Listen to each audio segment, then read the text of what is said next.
Hello everybody, welcome to another week of art video where I film everything that I get up to in a week, which is all the arty stuff I do. If you're new to my channel, hello, my name's Emily, and if you've been here before, thanks for coming back. Right, here I'm doing a painting for my dad's Father's Day card. I was a little bit late. I wasn't actually with him on Father's Day because I was away, so I had to give him this on Monday, and I was frantically painting it to try and get it finished on Monday so I could give it to him. I didn't really know what to paint, so I just kind of googled, I don't know, funny quotes, good Father's Day quotes, and it came up with the "you're a fun guy." So I thought I'll just do like a mushroom sort of thingamajig. Exciting package that I got in the mail. This is from Under the Willow Pottery. She's my arty friend, and she sent me one of her pots, and it's got like a nice little divots in the sides so that you can put your paintbrush in it. I just thought I'd show it you guys because she's very good. So you saw her Instagram before in her shop, so definitely go check her out. She makes some lovely pots, and I'm super happy with mine. It's nice to actually have a place to put my paintbrush because most of the time I just keep it in my mouth. Very cute, very nice. On this painting you see the kind of, I don't know if that noticeable, but on like the mushroom where the white bits are, it looks a bit weird, and some patches on the ground, it's where the flowers are, it looks a bit odd as well. It's because I put down some masking fluid first, which is something you paint down so the colour doesn't go there, so you can peel it off and it'll show the white of the page underneath, and you'll see me peeling it off in a second. Yeah, so I just decided to go for this mushroom drawing. I just did the sketch straight from my head really, and I really like how it turned out. I tried to draw the little mushroom character in, I think it's quite a unique way, because you know, it's not a very unique idea to draw mushrooms. It seems like everyone's drawing mushrooms. It's quite the trend at the moment. People like mushrooms, but I tried to draw my little character in a unique way, which hopefully hasn't been done before, although it probably has been done before because, like I said, everyone's drawing mushrooms these days. Oh, here's me peeling the masking fluid off. It's very satisfying. So yeah, like as you can see, there's just like white underneath, which I then like go on top of in a light watercolour. I mean, I could have painted around those shapes, but it would have taken a bit longer, so it's just easier to get the masking fluid down. Although I had a bit of a situation with my masking fluid. I painted it down, but then I let the masking fluid dry too much on the paintbrush, and then I couldn't get it off, so I basically destroyed a paintbrush, and it was quite a nice paintbrush. I shouldn't have used it really. I should have used one of my grubby paintbrushes. I didn't think. Yeah, I ruined a paintbrush doing this, putting the masking fluid down. After I finished the watercolour section of the painting, I just went in with some coloured pencil, and that was it, done and dusted.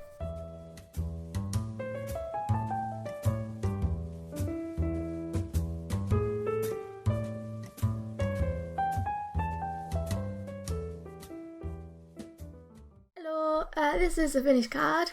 Here it is. I'll do some nice close-up shots of it now. I really like the way it turned out, and my dad quite liked it as well. I actually never showed you the inside of the card. Before I show you it, it will make no sense because it's an inside joke, and I just can't bother explaining it. It would take too long, but this is what the inside of the card has. It says, obviously on the outside, "You're a fun guy," and then on the inside, "Oops, I meant fungus." Just a little drawing of this character, but I don't want to get into it. Thank you. I'm going to turn it over now. See what we've got. Well, that's a lovely picture, isn't it? Ooh.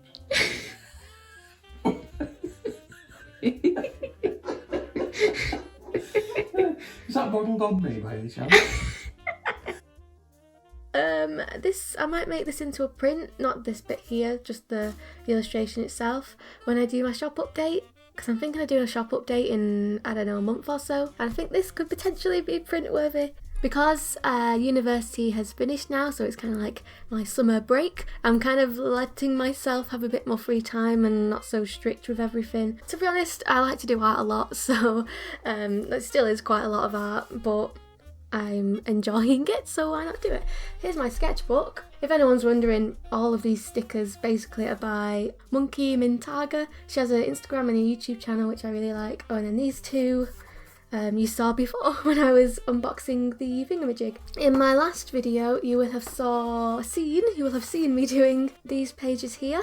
If you didn't watch my last video and you want to see how these pages were all made, hop on over there because I think it's quite a nice video. I did these all whilst I was on holiday. I call it holiday, it wasn't actually a holiday, it was basically just me staying at my boyfriend's uni accommodation for a bit, and then we switched and we went to my uni accommodation for a bit, but we kind of treated it like a holiday. Anyway, I want to carry on filling up my sketchbook. I did this page a few days ago with some new ink that I got, which I really like this in the middle and these blueberries here. Not crazy about the mushrooms, but it's okay, it's just a sketchbook. I want to kind of get this sketchbook finished. Oh, that's what I can do. I can finish this drawing. I started a drawing of a willow tree and I've never actually finished it, so I suppose that's what you'll see me doing next.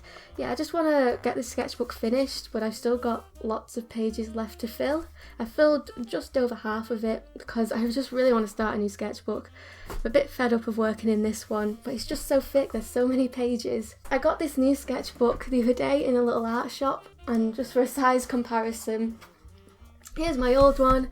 Here's the one I want to work in next. I've gone for a much smaller one, so hopefully I can get it filled a lot quicker, and I'm just really excited to start working in this, but I don't want to, and I'm being really strict with myself and I'm saying nope, you're not allowed to work in this until you finish this sketchbook. So I'm just really trying to power through and get this one finished. I got quite a few arty things whilst I was on holiday and I could show them to you. So I got this, which was new. There's a really nice art shop near my uni accommodation. Oh, it's just the cutest little shop ever, and I got quite a few things from there. So let me show you. I got this sketchbook, which is by the brand Sea White of Brighton, which is basically the only sketchbook brand I ever use. I don't have any gouache, because I just prefer working in watercolour. But I do now own some white gouache, because I think it will be a nice accompaniment to my watercolours. So I'm going to give that a go at some point. And then I already have this ink. I've had this for a while. It's just... oh, I've taped it up. I'll show you the next one. It just looks like this inside. It's just a little glass thing of ink here. But because I like this one so much, which is blue, I decided to get some more colours. So I got this one, which is orange. Got this one, which is scarlet, basically pink, the colour you saw before in my sketchbook. So yeah, that's my little art haul. Got these things, which I'm excited to use, so I'll probably use them in a second when I'm filling up my sketchbook. And I also got this little pencil case. This was from Paper Chase. Basically they sell stationery and just general cute things. So I got this from Paper Chase, which I'm in love with. Oh, I also got this duck. I got it from Entertainer, which is a toy shop in England. So yeah, that's my little haul from my holiday. Right, I'm gonna get sketching now. I don't know what I'm gonna sketch. Oh yeah, I got to do that willow tree, so I'll do that willow tree and then I'll sketch something else, probably with my nice new inks. That's the plan. I'll go do that now.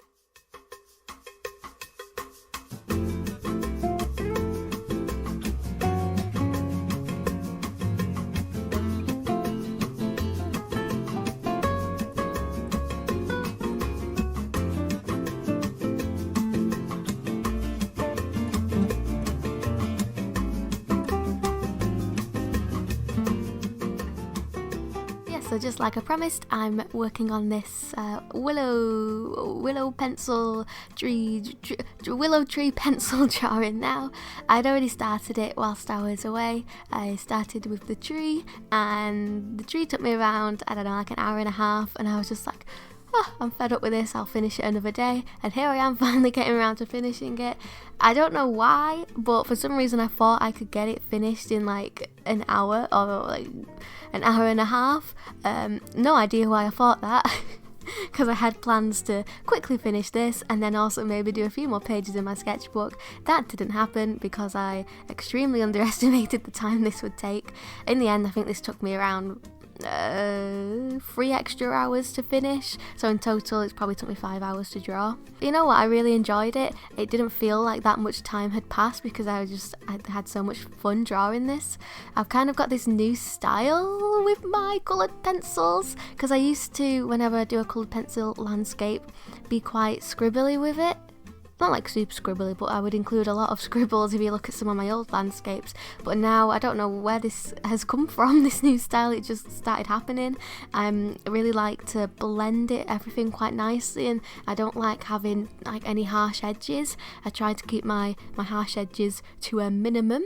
And then I did this once and I quite like the way it looks, so I've started doing it a bit more. I put watercolour on top of the coloured pencil, only in like a few places, not all over the piece, which is a bit like backwards to what I usually do, because most of the time I put the watercolour down first and then add the coloured pencil on top. But here I've done it in complete reverse. It's a bit hard to get the watercolour to kind of soak in straight away because it is going on top of the coloured pencil, so you just have to kind of push it in a bit with the paintbrush and eventually it will soak in. But I just kind of like the look of like just the kind of the edges that the watercolour creates. I think it's nice.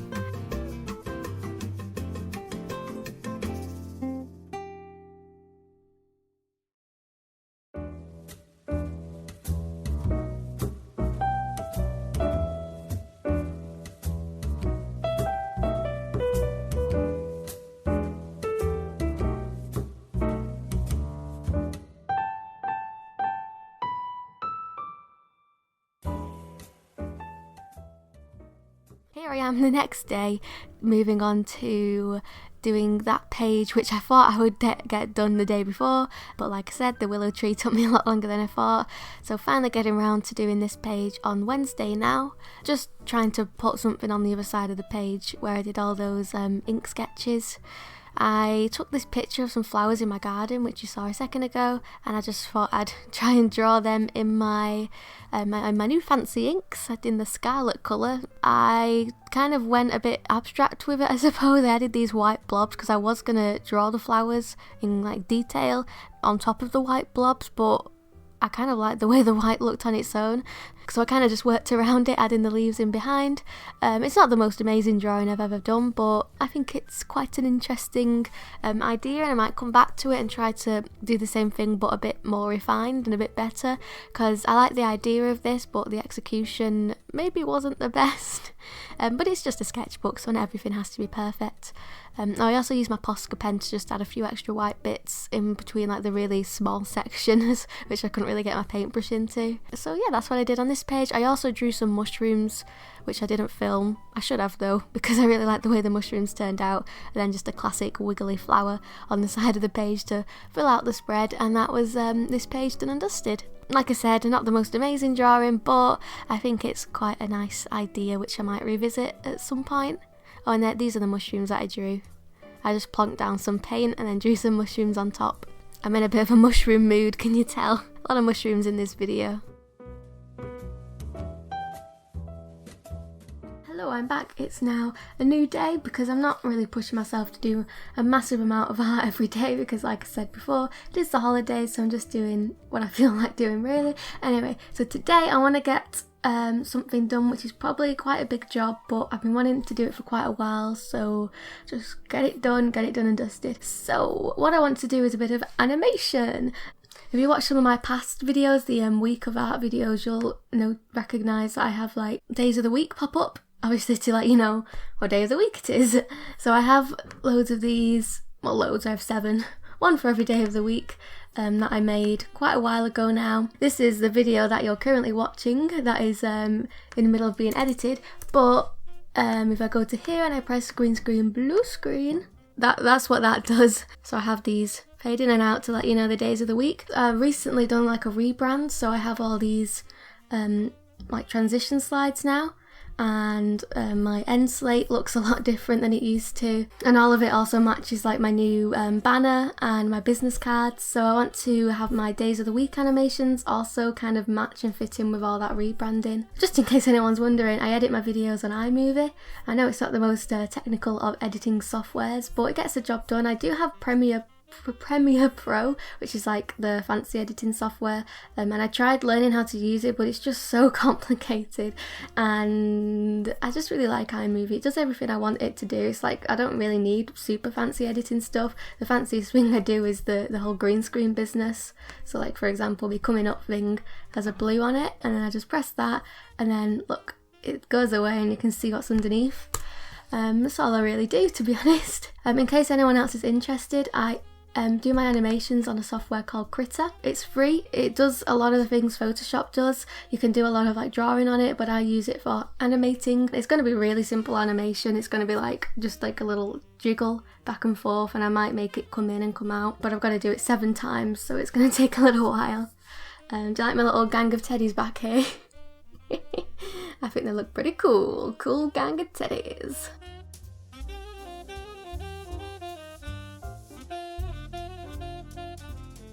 These animations were quite the process.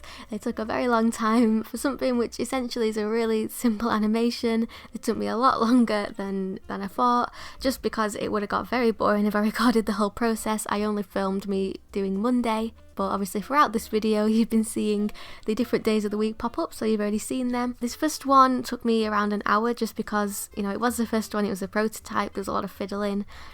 But then by Sunday, I'd really ironed out the process and I got it where I could do them in like 20 minutes, 15 minutes if I was super quick. Days which had more letters, like Wednesday, they took longer because just more fiddling about. Oh, I don't know if you can really call this animating, it's just me drawing something all on separate layers and then rubbing it out frame by frame. So yeah, not the most complicated of animations. The most complicated animation I've ever done was probably had around like 20 layers and it was like 500 frames. It was a biggie. It took me 2 days to do. So this in comparison was very nice and simple, although it did get a bit monotonous by the time I got to Sunday. But I'm happy I've got it done and dusted because now everything matches. It all matches my new theme.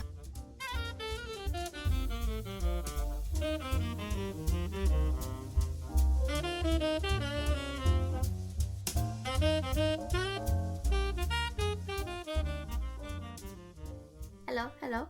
I have spent the morning editing this picture, you know, the drawing I did of the trees. And this is the picture I took. I take it with this light here, like shining down on it on like the brightest setting. And it's a really bright light that, but for some reason, even if it is like the brightest day and I have the brightest light shining on it, the pictures still come out quite grey, and it's a bit annoying. I don't really know why. So I always edit my pictures for Instagram. So this is the original, and here we have the edited version. I'll plonk them up on screen so you can get a better look of them.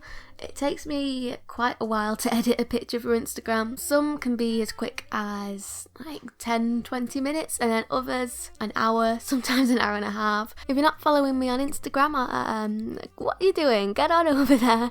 I put a lot of work into my Instagram. I'm very conscious of trying to make my feed look nice and all the colours coordinated, and I usually have something on my story most days. So yeah, if you want a bit more Emily content, a bit more out with content, I definitely recommend following me on Instagram. You won't regret it.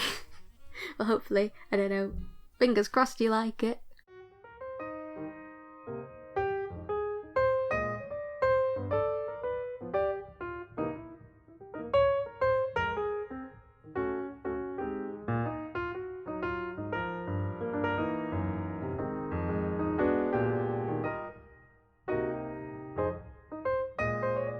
Okay, so I've just finished this sketch. I drew it a little bit too high up on the page, so it's got cut off a little bit, but that's fine because I'm going to transfer it to my watercolour paper anyway.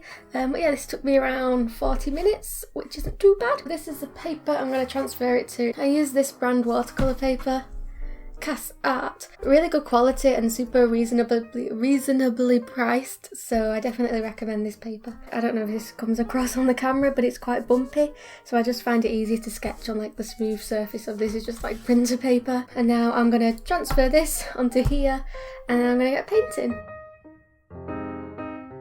So I transferred the sketch of the horse onto the watercolour paper and got to painting. I'm doing this for a commission for someone I know, actually my dance teacher. She wanted me to do this for her, so I got doing that. It's for I do pet portrait commissions every now and then on my Etsy, so yes, that's something I do sometimes. I'm not doing them at the moment, but I'll probably open them up in a few weeks and maybe just do like 5 or something, just because when I do too many all at once it can get a little bit repetitive and it kind of sucks the fun out of it. So if I just do them in smaller chunks, it's not as bad. You saw me doing the sketch for this horse because I had the time to sketch it out, but most of the time when I do like a bunch at once, I don't have the time to sketch them, so I trace them just purely to save time. Tracing them takes around 5 minutes, sketching them takes me around 40 minutes, and when I've got like 20 pet portraits to get through, I just can't be wasting time on the sketch. I just need to get straight to painting. I think tracing's completely fine as long as you're not relying on it. It's something I do purely to save time. The only things I ever trace are the pet portraits, but I think if tracing's something that you're doing like all the time and you don't actually have the skill of drawing things by looking at them, then it's, well, I don't know, do what you want, it's fine, it's not my art, but that's when I think it would become like a bit of a problem, because drawing something just by looking at it is a really good skill to have. One weird thing, my A-level teacher like literally forced us all to trace. I did A-level fine art and our teacher would force us to trace, and I used to think that was so weird because I thought, you know, really we should be practicing and making sure we have good observation skills, and she was just like, no, we trace everything. So yeah, that's a little story we got there. So I always made sure whenever I was doing, you know, art in my free time, that I was drawing it just by looking, because it's not really a skill I was learning you know, in school. Little side tangent there. And this brings us to the end of the video. I really hope you've enjoyed it, and I'll see you soon. I'll probably make a video next week about this illustration which I want to do, so you'll probably see me then. And thanks very much for watching, and I hope you have a lovely week.